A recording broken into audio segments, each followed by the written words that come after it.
Papasan sama andong pocong. Siapa Yung yang papasan sama andong pocong? Ngeri banget.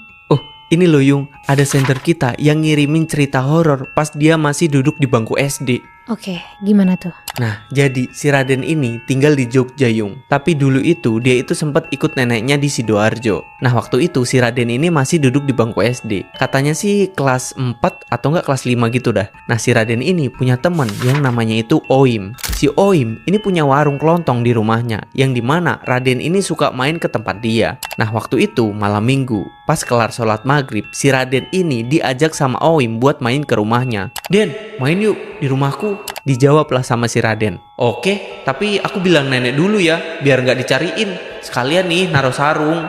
Dan akhirnya ya mereka pulang duluan ke rumah masing-masing. Nah, sampai di rumah si Raden ini ketemu sama neneknya yang ada di dapur. Raden ini bilang lah, "Bah, mau main ke rumahnya Oim," gitu katanya. Dibolehin lah tuh sama neneknya. Cuman ya neneknya bilang kalau main ya jangan sampai malam-malam. Udah tuh, akhirnya Raden pergi ke rumahnya Oim jalan kaki. Karena emang ya rumah mereka itu nggak terlalu jauh. Sampai di rumah Oim, Raden sama beberapa temennya akhirnya main lah. Karena rumah Oim ini termasuk enak. Kalau main di rumahnya dia, nggak perlu keluar-keluar buat jajan. Ya tinggal ngambil di warungnya keluarganya Oim. Sampai nggak berasa nih, udah jam 10 malam. Raden bareng teman-temannya yang lain mutusin buat pulang dan pamit ke orang tuanya Oim. Nah, habis pamit, mereka ini langsung keluar dari rumahnya Oim. Tapi beberapa saat mereka keluar dari rumahnya Oim, mereka ini dengar ada suara kelinting-kelinting gitu, kayak suara bandul sapi. Raden sama teman-temannya itu mikir lah, mungkin itu suara kalung sapi yang ada di sebelah rumahnya Oim. Karena ya emang tetangganya Oim ini punya peternakan sapi gitulah.